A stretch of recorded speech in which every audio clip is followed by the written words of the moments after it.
नमस्ते बच्चों, my self Jaiswal sir. हम पढ़ रहे हैं class 12 physics, electric charges and fields. In last class we have seen applications of Gauss law and also covered field due to infinitely long straight uniformly charged wire. हमने इस proof को देख लिया है और ये उसका डिडक्शन है कि ये फील्ड आई थी एक यूनिफॉर्मली चार्ज। हम इसका एक सिंपलिस्टिक डिडक्शन एक बार और देख लेते हैं, फिर हम आगे बढ़ते हैं। So field due to infinitely long straight uniformly charged wire.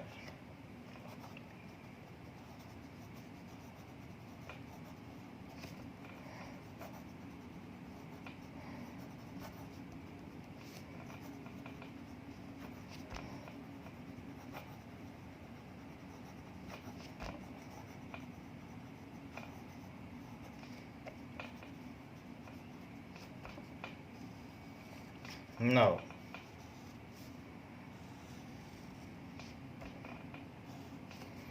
if there is a straight uniformly long infinitely long straight uniformly charged wire, ये straight होना चाहिए। So let us take some wire which is extending on both sides up to infinity, and we have to find its field at a distance r, while this long wire is throughout positively charged where charges are uniformly dispersed along it. So जहाँ पर हमें field चाहिए वहाँ से होते हुए हम एक क्लोज्ड सिलेंड्रिकल एनवेलप बना लेंगे जो कि एक गॉसियन सरफेस होगी। तो हमने इसमें एक क्लोज्ड सिलेंड्रिकल सरफेस बना लिया है। इस वायर में से चूंकि ये इनफाइनाइटली है और पॉजिटिवली चार्ज है, तो हर तरफ जो भी फील्ड होगी वो रेडियली आउटवर्ड होगी, क्योंकि ये पॉजिटिवली चार्ज है तो इस तरीके से होगी रेडियली आउटवर्ड। तो अब हम इसमें 3 सरफेसेस लेते हैं और सरफेस पर एरिया वेक्टर ड्रॉ करते हैं। तो मान लीजिए मैंने इसे S1 सरफेस लिया है, तो S1 सरफेस पर एरिया वेक्टर हमने ये जो भी S1 सरफेस है, तो इस सरफेस में कर्व्ड सरफेस में उस सरफेस के परपेंडिकुलर एरिया वेक्टर ड्रॉ कर लिया है और इसे S1 कहा है। इसे S2 सरफेस कही है और यहाँ से एक एरिया वेक्टर ड्रॉ कर लिया है, एरिया वेक्टर, इसे S2 कहा है। यहाँ से भी एक एरिया वेक्टर ड्रॉ कर लिया है और इसे S3 कहा है, जो कि इस फ्लैट सरफेस के या प्लेन सरफेस के परपेंडिकुलर है। हर जगह फील्ड इसी तरीके से रेडियली है, तो यहाँ पर भी जो फील्ड है वो बाहर जाती हुई होगी, तो वो फील्ड E है इस तरीके से। यहाँ पर भी फील्ड आप देखें तो फील्ड इस तरफ होगी, इस तरफ होगी, इस तरफ होगी, तो इसकी कोई भी फील्ड एरिया वेक्टर के परपेंडिकुलर ही होगी। इसी तरीके से यहाँ पर भी फील्ड ऐसी होगी, और जितनी भी फील्ड लाइंस रेडियली आउटवर्ड जा रही हैं सिलिंड्रिकल एक्सिस से, वो एरिया वेक्टर के परपेंडिकुलर होंगी। अगर हम ये मान लें कि इस यूनिफॉर्मली चार्ज वायर में चार्ज डेंसिटी लैम्डा है, जो कि इसमें उपस्थित Q चार्ज अपॉन L के भी इक्वल होगा। मान लीजिए इस गॉसियन सरफेस के अंदर Q चार्ज है, Q चार्ज सिर्फ इसी के अंदर यहाँ तक की लाइन में L लेंथ में, और ये उसकी लेंथ L है, तो लैम्डा माना जा सकता है lambda is equals to Q/L है, ऐसा कहा जा सकता है। अब हमने जब गॉसियन सरफेस बना ली है, तो let us find out what is the total flux coming out of it. इसके हर पॉइंट से फ्लक्स बाहर आ रहा है, इसी तरीके से हर पॉइंट से आ रहा है, इसके नीचे वाले से भी ऐसे आ रहा है, उसके नीचे वाले से भी, और पॉइंट से। तो हम ये पता करना चाहते हैं कि इससे कितना फ्लक्स आ रहा है। सो नेट फ्लक्स क्या होगा? सो यहाँ पर हमें फील्ड पता करनी है। So we have to find electric field at a distance r from infinitely long straight charged wire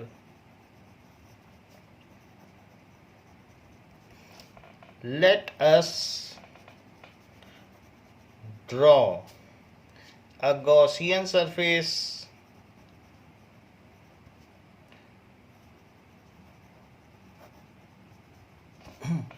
in cylindrical shape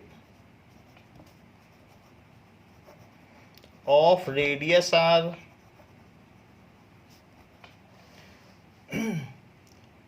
in such a way that wire coincides with cylindrical axis.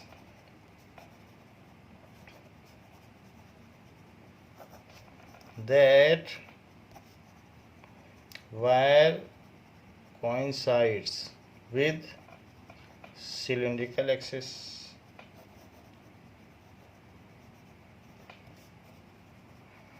ये चीज है। अब यहाँ पर जितना भी फ्लक्स है, net flux coming out from Gaussian surface, phi क्या है? Net flux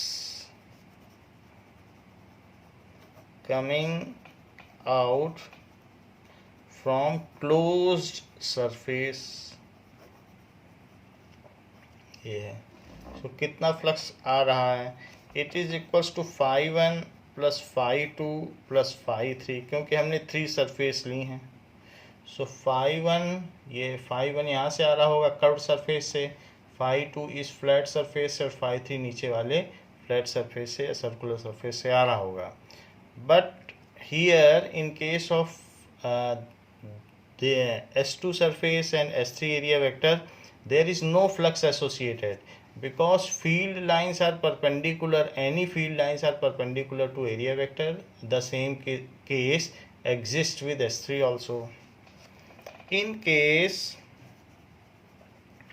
of second and third area,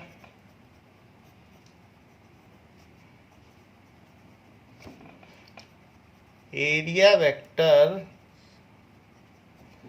S2 and S3 are perpendicular. These are perpendicular to electric field.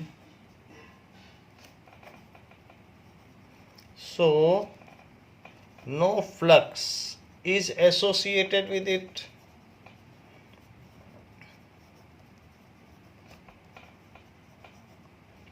इसलिए इसके साथ कोई भी फ्लक्स एसोसिएट नहीं होगा, क्योंकि फाई क्या होता है? फाई का फार्मूला होता है ई डॉट एस। अब ई डॉट एस क्या होता है? E S cos theta. तो जब कॉस 90 हो जाएगा तो ऐसे केस में फ्लक्स कैसे एसोसिएट होगा? इसलिए ये दोनों परपेंडिकुलर है फील्ड के। यहाँ हमने देख लिया है फिगर में कि ये ई के परपेंडिकुलर है, इसलिए कॉस 90 इस चीज़ को 0 बना देगा। यहाँ 90 रखना पड़ेगा तो फ्लक्स कुछ भी नहीं होगा। इस वजह से फाई 2 फाई 3 0 हो जाएंगे। So phi 2 is equals to phi 3 is equals to 0, इसलिए ये 0 हो गया। सो जो नेट फ्लक्स है वो फाई 1 है, फाई 1 नेट फ्लक्स, इसे भी नेट लिख लें, ये नेट फ्लक्स है। So this is phi 1 only, क्योंकि बाकी दो चीज़ें तो हमने देख ली हैं कि 0 हो गया है। तो जब ये 0 हो गया है तो ये फाई 1 है। फाई 1 क्या फ्लक्स है? That is E dot S1। और कॉस क्या है यहाँ पे जरा देखें, इन दोनों जगह पे तो आपने लिख दिया कि थीटा 90 डिग्री है, यहाँ पर भी थीटा 90 डिग्री है, लेकिन यहाँ थीटा क्या है? बोथ आर अलोंग, सो यहाँ पर ये थीटा 0 डिग्री है। So theta is 0 degree. तो ये 0 डिग्री होने से हम यहाँ क्या लिख सकते हैं? So phi net is equals to E S1 cos 0 डिग्री। ऐसा लिख सकते हैं। अच्छा, इलेक्ट्रिक फील्ड का तो हमें पता ही करना है, तो इलेक्ट्रिक फील्ड के लिए कुछ भी नहीं लिखा जा सकता। E S curved surface area कितना है, 2πRL, ये फार्मूला होता है 2πR, that is circumference into height of cylinder into 1। अच्छा, क्यू क्या होता है ये जो हमने ई डॉट एस लगाया है ये फैराडेज लॉ लगाया है। अब लेकिन फाई का क्या फार्मूला होता है, गॉस लॉ क्या होता है, 1/ε0 क्यू, कि जितना गॉसियन सरफेस के अंदर चार्ज ट्रैप्ड है और 1/ε0 times of the charge trap is equal to net flux emanating from it, ये लगा दिया। लेकिन हमें ये बात मालूम है कि लैम्डा क्या चीज़ होती है, तो उसके बेसिस पर हम इस चीज़ को आगे बढ़ाएं। नाउ देखिए, lambda is equals to Q by L, so इससे हमें पता चल जाएगा कि Q is equals to lambda L, ऐसा हो गया। तो ये जो चीज़ है ये हम क्यू की वैल्यू इसमें रखें और आगे कंटिन्यू करें, तो कंटिन्यू करते हैं। 1/ε0 और क्यू की जगह लैम्डा एल रख दें, and this is E into 2πRL, L से एल कट गया और ई की वैल्यू क्या आ गई 1/2πε0 लैम्डा बाई आर। तो ये इलेक्ट्रिक फील्ड का एक स्केलर फॉर्म हो गया। लेकिन हमको ये भी मालूम है कि वो जो भी फील्ड होगी वो जो इलेक्ट्रिक फील्ड होगी वो रेडियली आउटवर्ड होगी फ्रॉम सिलेंड्रिकल एक्सिस। तो हम इसका एक ये भी फॉर्म लिख सकते हैं कि electric field is equals to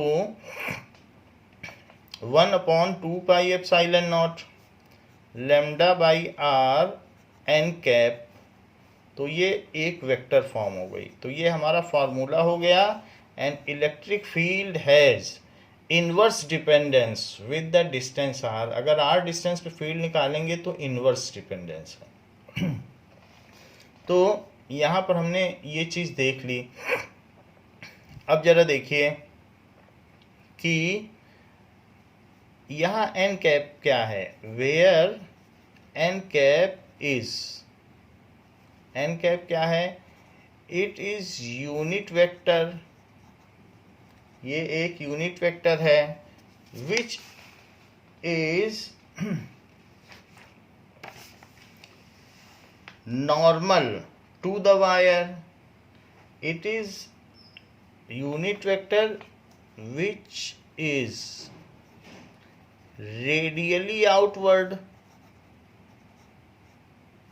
it is radially outward and normal to the wire.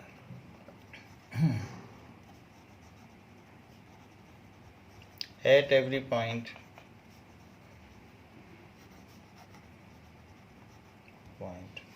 तो सभी पॉइंट्स पर ये नॉर्मल है। तो यहाँ पर हमने देख लिया inverse to the R dependence पाया गया। अब जरा देखें, field due to uniformly charge infinite plane sheet. तो सबसे पहले हम लेते हैं कि देखिए इसमें दो केस बनते हैं, field due to infinitely charged, uniformly charged. So एक हम दूसरा एप्लीकेशन लेते हैं, सेकंड एप्लीकेशन, कि field due to, Gaussian application पढ़ रहे हैं तो field due to uniformly charged infinite thick plane sheet, thick ले लिया,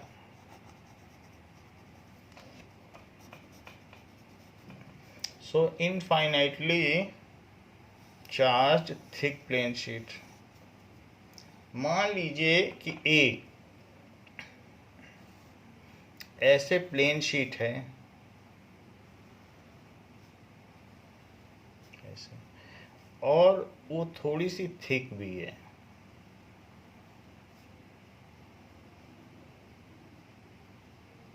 तो और ये चारों तरफ इन्फिनिटी तक जा रही है, इसका कोई अंत नहीं है।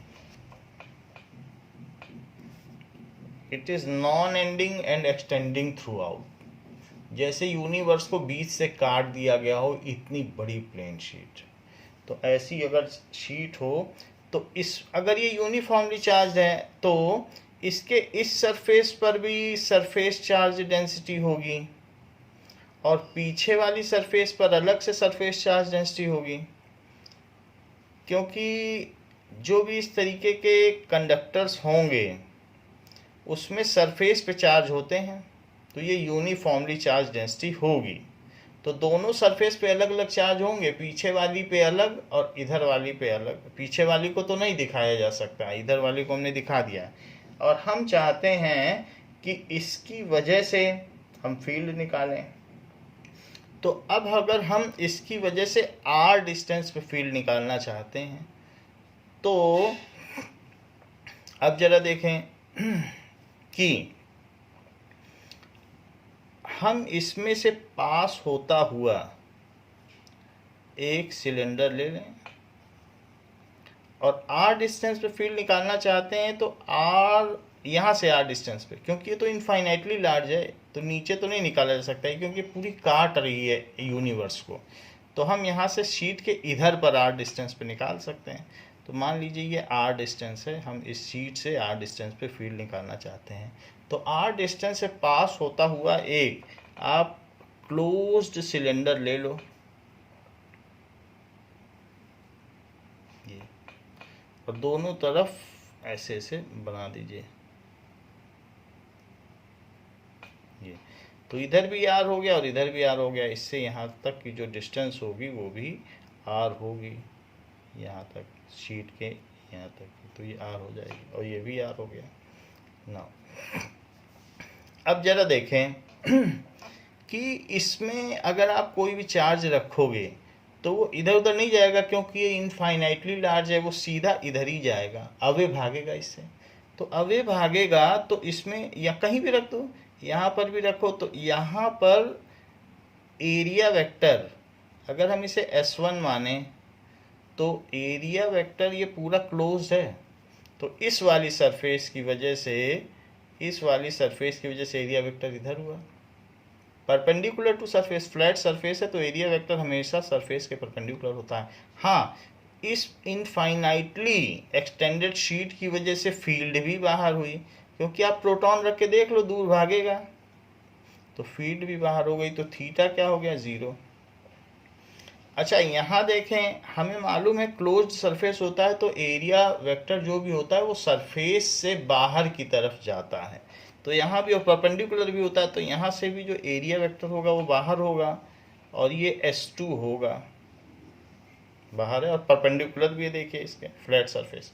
हाँ, यहाँ पर भी प्रोटॉन रखोगे तो इस साइड पे भी तो एक चार्ज है, वो हम दिखा नहीं पा रहे हैं, बट इसके पीछे भी ऐसा ही चार्ज है। तो उस चार्ज की वजह से भी ये फील्ड इधर भागेगी, तो वो जो फील्ड होगी वो भी तो ऐसे ही होगी, अवे। तो ऐसे अवे होगी, प्रोटॉन दूर भाग रहा है तो फील्ड इधर से, प्रोटॉन इधर रखोगे तो इधर भागेगा, इधर रखोगे तो इधर। तो यहाँ पर भी थीटा 0 हो गया।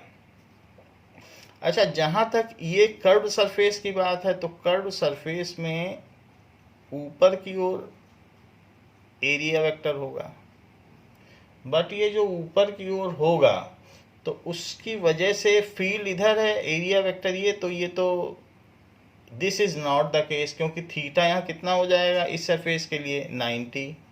तो वहाँ पर इसके साथ कोई फ्लक्स एसोसिएट ही नहीं होंगे S3 के साथ। फील्ड इधर है और S3 इधर है, थीटा 90 होने पे फ्लक्स नहीं होंगे। तो हमने ये चीज़ ले ली, और ये थिक शीट है जिसमें दोनों तरफ अलग अलग चार्ज हैं, और इसकी चार्ज डेंसिटी आप मान लीजिए small sigma. This is small sigma. तो अब हम देखें कि for finding electric field, for finding electric field at a distance r from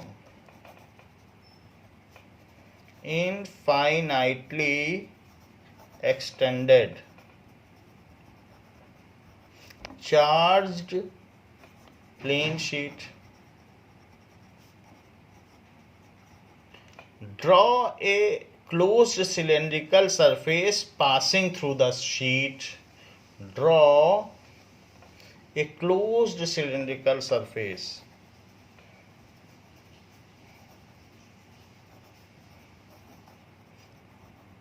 जो कि गॉसियन सरफेस भी है।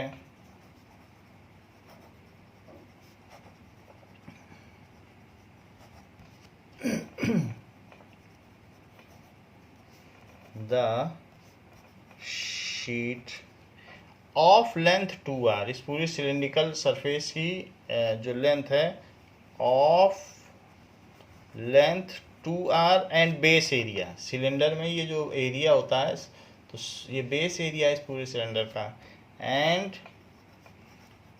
Base area A, base area A ले लो, इस तरीके से हमने क्या इसका एरिया ए ले लिया, यानी S1 is equals to S2 is equals to A है बेस एरिया, ऐसा ले लिया गया। तो अब नेट फ्लक्स कितना हुआ भाई, इसमें से चारों तरफ फ्लक्स निकलेंगे। ये एक ऐसी शीट है और इसमें अगर आप चार्ज कर दोगे तो यहाँ से बहुत सारे फ्लक्स ऐसे ऐसे जाएंगे और यहाँ से बहुत सारे फ्लक्स ऐसे जाएंगे, क्योंकि दोनों तरफ पॉजिटिव चार्ज दिखाई पड़ रहा है। तो जब प्लस चार्ज होगा यहाँ भी सब प्लस चार्ज है और पीछे की शीट में भी पीछे की तरफ भी तो प्लस चार्ज होगा, तो ऐसे होगा। तो हम ये पता करना चाहते हैं कि इसमें से कितनी फील्ड लाइंस निकल रही हैं। तो जो फील्ड लाइंस की संख्या होती है उसी को तो फ्लक्स कहते हैं। सो हम पता करना चाहते हैं phi net flux coming out through Gaussian surface. ये जो हमने सरफेस बनाई है इसमें से आखिरकार कितने फील्ड लाइंस निकल रहे हैं, ये कितने फील्ड लाइंस इस हमारे हाइपोथेटिकल क्लोज्ड रीजन से निकल रहे हैं, उस चीज़ को फ्लक्स कहते हैं। So that is net flux coming out through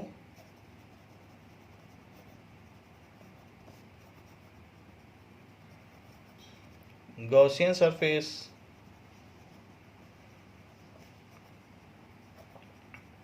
ये पता करना है। तो हमने तो अपने सरफेस को ही 3 रीजन में बांट दिया है, φ1 प्लस φ2 प्लस φ3। जो φ3 है उसके साथ कोई भी फ्लक्स एसोसिएट नहीं होगा, क्योंकि फील्ड लाइंस और ये आपस में परपेंडिकुलर है। फील्ड लाइंस उधर जा रही हैं और ये इधर। तो हमको मालूम है कि जो φ होता है वो E डॉट S होता है या फिर ई एस कॉस थीटा होता है। तो अगर थीटा ही 90 हो जाएगा तो फील्ड फ्लक्स क्या एसोसिएट होंगे, तो इसलिए कर्व्ड सरफेस एरिया के साथ कोई भी फ्लक्स एसोसिएट नहीं होगा, क्योंकि यहाँ थीटा 90 है। ये देखिए for reason 3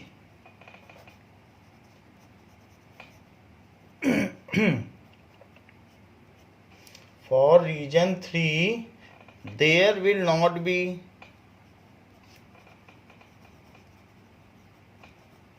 any flux associated with it,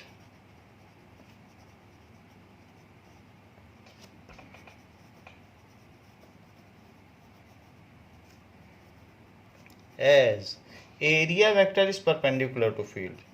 Area vector S3 is perpendicular to field, यानी जो हमारा S3 है वो परपेंडिकुलर टू फील्ड है, इसलिए इसमें कोई भी फ्लक्स एसोसिएट नहीं होंगे। तो जब फ्लक्स एसोसिएट नहीं होंगे तो इस तरीके से φ3 0 हो जाएगा।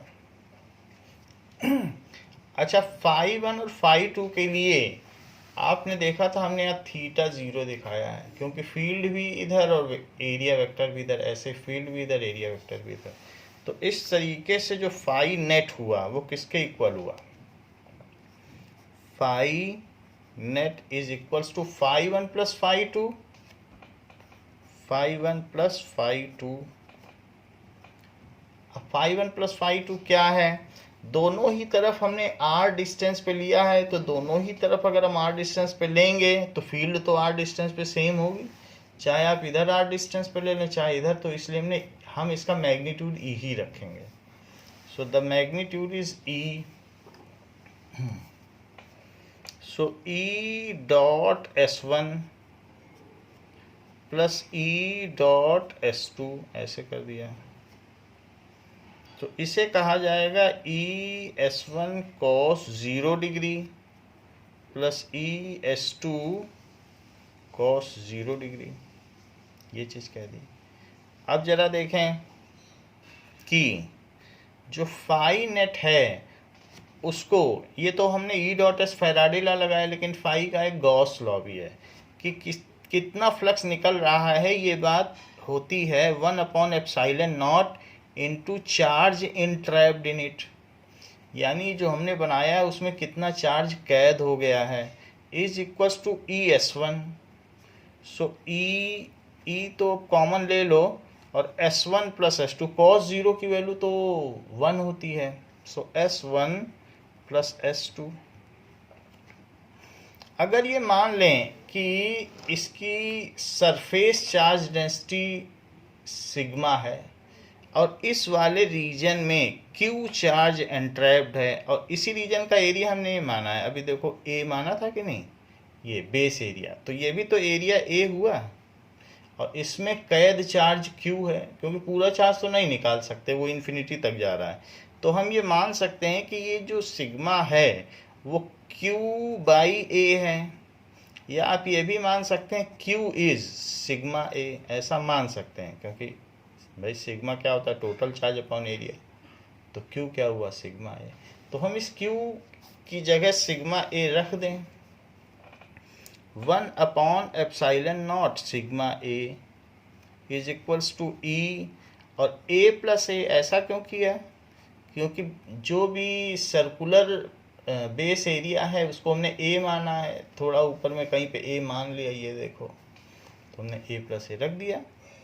अब जरा देखो, तो यहाँ पर 1/एप्सिलॉन naught sigma A is equal to 2AE, तो 2A इंटू ई, A से A कट गया, हमें तो इलेक्ट्रिक फील्ड चाहिए। So what is electric field? Electric field की गणना करते हैं, जरा देखें, ये देखिए, तो फिर E क्या आ गई? सो E इज E के बारे में पता करें। E इज इक्वल्स टू, ये 2 भी नीचे आ जाए, तो 1/2 एप्सिलॉन नॉट और सिग्मा, या E is equals to sigma upon 2 epsilon naught, या ये कह सकते हैं E vector is equals to n cap, ऐसा भी कह सकते हैं।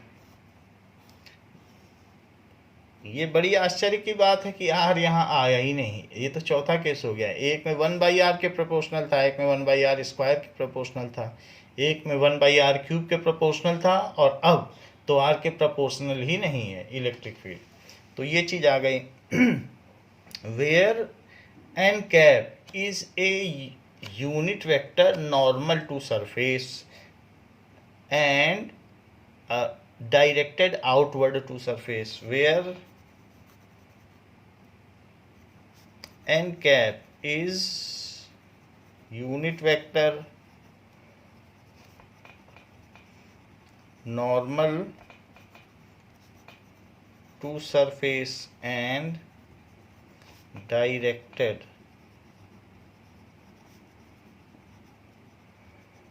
outward to surface।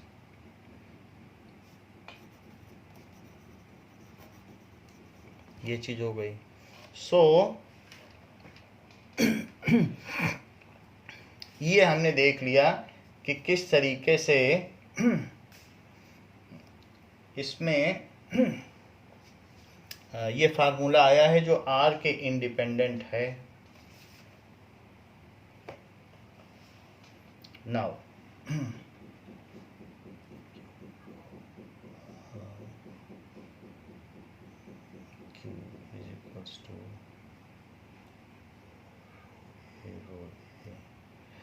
अच्छा, एक चीज हम और इसमें देख लें कि हमने यहाँ पर क्या किया है कि जो सिग्मा है वो क्यू बाई ए किया है, तो sigma is equal to Q by A, क्योंकि इस पर इधर की ओर क्यू चार्ज है तो ये क्यू चार्ज हुआ, और इतना ही चार्ज पीछे भी होगा क्योंकि ये थिक प्लेट है, तो Q is equal to sigma ए।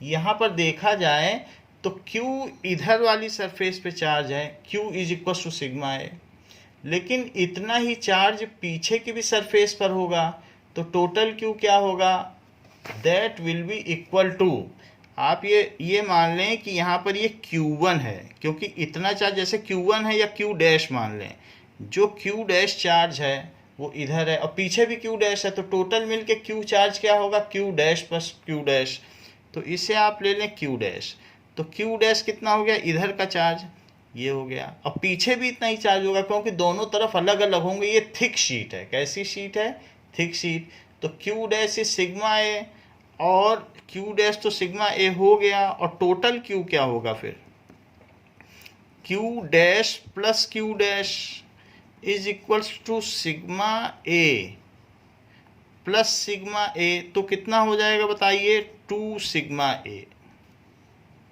क्यों ऐसा मैं क्यों कह रहा हूँ, क्योंकि दोनों तरफ अलग अलग चार्ज हैं तो जुड़ जाएंगे। ये तो सरफेस चार्ज डेंसिटी है और यहाँ Q डैश चार्ज है और पीछे भी Q डैश चार्ज है, तो दोनों Q डैश को जोड़ो तो 2 सिग्मा ए लिखना चाहिए। तो अब 2 सिग्मा ए लिखना चाहिए, तो मैं यहाँ पर जो Q है वो 2 सिग्मा ए लिख देता हूँ, दैट इज 2 सिग्मा ए।